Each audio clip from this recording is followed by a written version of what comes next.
When my grandmother passed away, I ate the whole box in one day. The whole box. When I eat white chalk, it tastes like thick white clay, like a muddy clay, like dirt. I love it.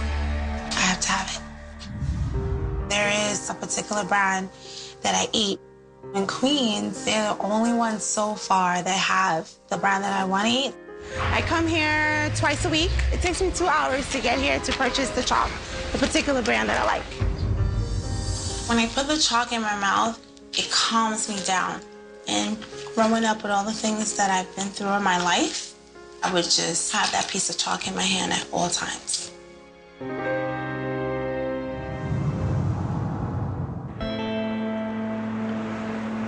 This is the neighborhood I grew up in. My parents were born in Haiti. I was born here.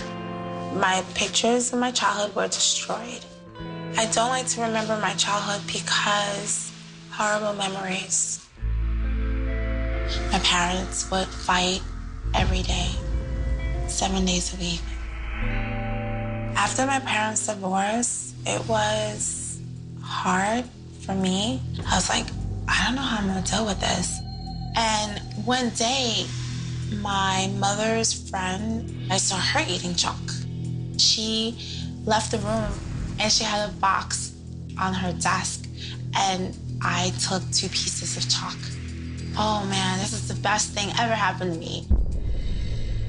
Claudine comes from a very abusive background, very bad. When I was 14, a close family member beat me down, beat me up. I was with someone that he did not like. He ran after me and pulled my clothes, and right here started just kicking me and up and kicking me and beating me up. All his rage, like, just kept going at me. She was left in the street, moaning and crying. She was so badly beaten. They took me to the hospital. I was bruised all over my body, puffed up, swelled up, couldn't walk. I mean, I ate boxes and boxes and boxes of chalk. I ate boxes at that time. When Claudine was beaten, she was never the same.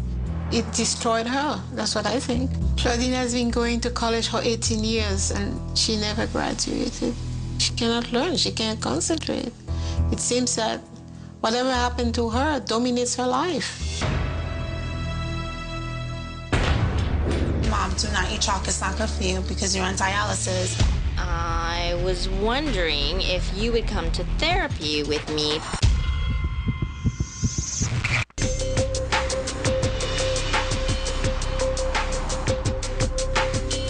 My mother's been on dialysis for 6 to 7 years now, and she's been in this nursing home for 2 years. I come in, take her out, try to eat, spend a day with her, and we're gonna enjoy a mother-daughter day, and I'm excited to see my mommy. Thank you. Coming from a Caribbean family, my mom makes sure we eat Caribbean food, oxtails, chicken. I love my mom. She's caring, she's understanding, she's always there for me. She's my awesome mom. It's good. Oh, you don't like spicy food? I like spicy food. Oh my God, Mom. After this, I like chalk. A couple of years ago, my mother saw me eating chalk. Hey, Mom. Thank you. She decided to taste it, and since then, she's been eating chalk. This chalk look lollipop. Lollipop? But the chalk look very fast. Mom, because it's so good. I like this chalk. I like it too, Mom, but you're not supposed to eat it. It's not good for you. I have concerns with my mother eating chalk. I always tell her, Mom, do not eat chalk. It's not good for you because you're on dialysis. You have to stop. No, I can't. Yes, you can. You stop, I'm stop. Yes.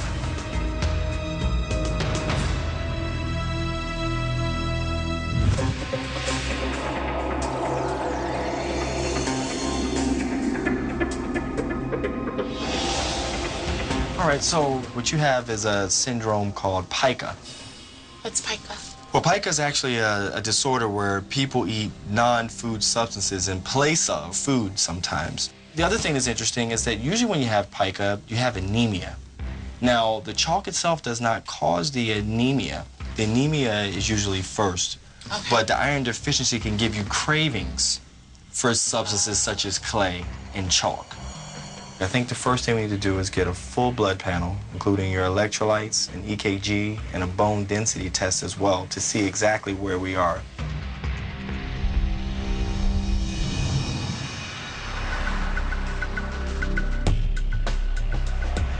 Today's my very first therapy session. I'm going in there with a totally excited attitude because I know that probably from this point on, my life is going to change, and for the better. Hi, Melissa. Hi. I am Dr. Jordana Mansbacher. I am a licensed psychotherapist, and I have a specialty in treating eating disorders. Can you tell me what brings you in today? I feel like I'm a picture and that, like, somebody started painting me and then they didn't finish me. I'd like to finish it. When you start to develop a disorder, you emotionally stop growing. So emotionally, you are 18 years old, and that's where we have to start. Tell me about your mom. She has a lot to do with why I have an eating disorder. It's been about 4 or 5 years since I've seen her. She just eats healthy all the time and judges people by what they eat.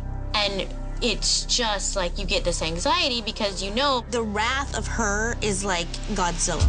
Okay. So you constantly lived in a state of fear, panic, no control, no structure.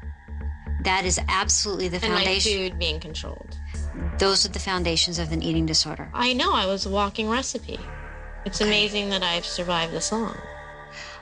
A goal I have for you is to bring Mom into therapy. I would like to see her take on what you've been going through. What do you think about that? I don't know. She looks at more like, this is what you did to me, not what I did to you.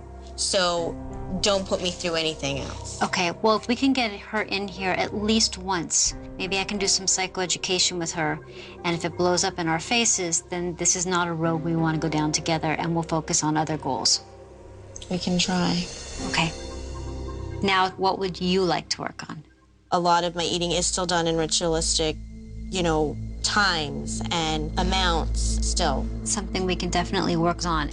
My initial treatment plan for Melissa is to have her come into therapy 3 times a week for intensive psychotherapy, working on her relationship with her mom, and I'm going to be sending her to the dietitian to help her have a healthier relationship with food.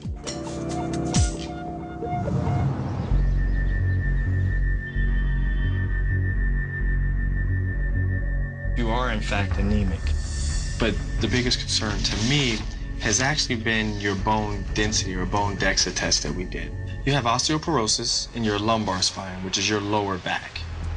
And you have pre-stages of osteoporosis in your hips on both sides. The reason why this is of big concern to me is because you're only 36 years old, and I usually see these results in my 70 or 80-year-olds. And what caused that? Eating chalk. How, though? From the chalk eating? Are you kidding me?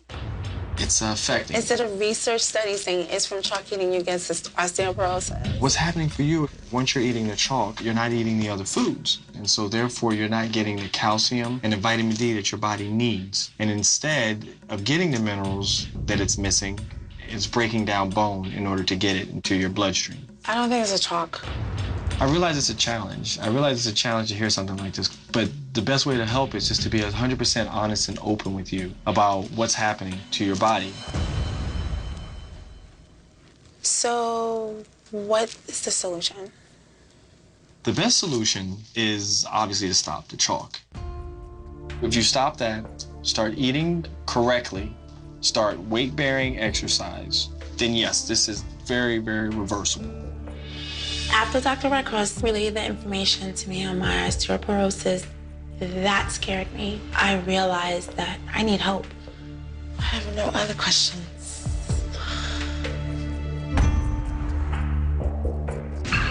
The challenge is just to be able to eat today without putting 12 packets of sweetener in it. This is one of the hardest moments I've ever had in my entire life right now.